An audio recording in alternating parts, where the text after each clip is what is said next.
तर माध्यमिक विद्यालय चांगेटवाडा या शाळेतून आलेली विद्यार्थिनी आहे.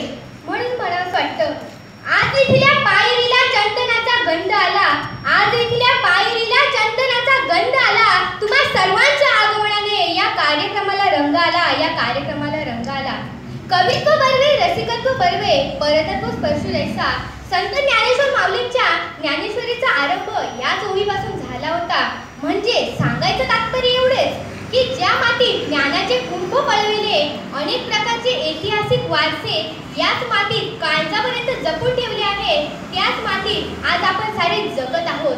तसेच म्हणजे कवित्वाला जिथे रसिकत्व लागते, रसिकत्वाला जिथे परतत्व लागते, तिथे परमात्म्याचा संचार होतो असे म्हणतात. म्हणून मला असं वाटतं, याच मातीत जगले शिवाजी, याच मातीत काही वर्षांपूर्वी माहुली किल्ल्यावर महाराष्ट्राचे आराध्य दैवत शिवछत्रपती यांच्यावर गर्भसंस्कार झाले होते. म्हणून शापूर या ठिकाणी असलेल्या वक्तृत्व स्पर्धेसाठी मी निवडलेला विषय आहे, पाणी वाचवा वसुंधरेला वाचवा. शब्दांच्या या शृंखलांनी वधवावे त्या वसुंधरेला, शब्दांच्या या शृंखलांनी वधवावे त्या वसुंधरेला, जिने जीवन दिले या मानवी देह प्राण्याला, या मानवी देह प्राण्याला. पर्यावरण म्हणजे काय असतं? पर्यावरण म्हणजे जीवन असतं. अनेक प्रकारचे घटक, अनेक प्रकारचे पशु पक्षी वनस्पती यांचे जीवन ज्या सृष्टीजालावर चालतं त्याला वसुंधरा म्हणतात. म्हणून मला असं वाटतं, आहे माझी धरणी माय म्हणून आता घाबरून करायचं काय, आहे माझी धरणी माय म्हणून आता घाबरून करायचं काय. लोकांनी सर्वांनी उठून जय जयकार तिचा करायचा हाय, जय जयकार तिचा करायचा आहे. अनेक प्रकारच्या समस्या उद्भवत आहेत माझ्या मातेवर, अनेक प्रकारची प्रदूषण, वाढती लोकसंख्या, यामुळे होणारे प्रदूषण टाळता आले पाहिजे. आपण साऱ्यांनी सिमेंट काँक्रीटच्या जंगलातून बाहेर पडून जरा निसर्गाच्या सानिध्यात जगण्याचा आनंद घेतला पाहिजे आणि याच मातीमध्ये जगून त्याच मातीसाठी लढलं पाहिजे. आणि शेवटी मी पण विसरून जरा आयुष्याचा आनंद तर घेतला पाहिजे. ज्या मातेने प्रत्येकाला आज हृदयापर्यंत जपून ठेवलं, नवे जन्माला आली या मातीत नवरत्नांच्या खाणी, नवे जन्माला आली या मातीत नवरत्नांच्या खाणी. अरे पण जन्माला आल्या नवरत्नाहून वेगळ्या या नररत्नांच्या खाणी, या नररत्नांच्या खाणी. म्हणून मला असं वाटतं, होतंय प्रदूषण काय करावं, होतंय प्रदूषण तरी पण काय करावं. लोकांना तर लोकांची पडलेली असते, कोणी तिच्याकडे लक्ष देत नसतं, कोणी तिच्याकडे लक्ष देत नसतं.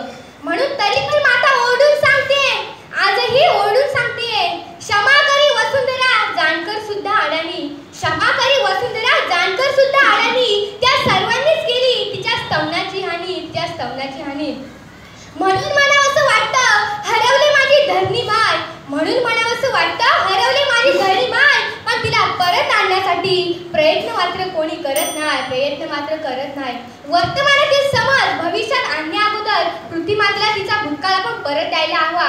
असं म्हणतात की जिने जीवनात आविले त्याचं नाव वसुंधरा, जिने दिला त्याचं सारा त्याचं नाव आहे जला, त्याचं नाव आहे जला. जीवन म्हणजे काय असतं? जीवन म्हणजे पाणी असतं. पाणी हे निसर्गाने आपल्या सर्वांना दिलेली एक अमूल्य अशी देणगी आहे, तिचा प्रत्येकाने जपून वापर केला पाहिजे. म्हणून पाणी जर नसेल तर काय होईल अशी कल्पना शब्दात करणे शक्य नाही. म्हणून मला असं वाटतं की जर जगात तिसरे महायुद्ध झाले ना, जर जगात तिसरे महायुद्ध झाले तर ते 100% पाण्यासाठीच होईल असे अनेक संशोधक विचारवंत यांचे म्हणणे आहे. म्हणावर तर ते 100% खरे देखील आहे, पण ते म्हणतात ना, आमचं 100% खरं असणार वाक्य आपण मोडून त्या पृथ्वी मातेला तसेच जलाला योग्य पद्धतीने हाताळलं पाहिजे. म्हणून मला असं वाटतं, झरे झोंबरे वाढत होतं पाणी, झरे झोंबरे वाढत होतं पाणी. दुष्काळ पडला तेव्हा मानवा नाही गाईस माझ्या स्तवनाची गाणी, नाही गाईस माझ्या थवनाची गाणी. पुन्हा म्हणू लागलास तू माझी आहे धरणी माय, पुन्हा म्हणू लागलास तू माझी आहे धरणी माय, पण आता पण म्हणावं असं वाटतं, तिच्यासाठी करतोस काय, तिच्यासाठी करतोस काय. शेवटी जाता जाता एकच सांगेन, आजोबांनी पाणी नदीत पाहिले, आजोबांनी पाणी नदीत पाहिले, वडिलांनी ते विहिरीत पाहिले, आम्ही सारे तिथे झऱ्यात पाहिले. आता पुढची पिढी कोठे पाहिल हा मोठा विचार करण्याचा प्रश्न आहे. म्हणून मला असं वाटतं, हिरवी शालू नेसून आली अवनी धरती वसुंधरा, हिरवी शालू नेसून आली अवनी धरती वसुंधरा. सौंदर्य तिचे आबादित ठेवण्यासाठी पर्यावरण रक्षणाची कास धरा, पर्यावरण रक्षणाची कास धरा. शेवटी एकच मला असं वाटतं, जीवन आहे खरी कसोटी वाट कुणाची पाहू नका. जीवन आहे खरी कसोटी वाट कुणाची पाहू नका. या जगात पृथ्वी मातेला वाचवल्याशिवाय मात्र जगू नका. वाचवल्या मात्र शिवाय जगू नका. एवढे बोलून मी माझ्या भाषणाला पूर्ण विराम देते. जय हिंद, जय कर्मणी.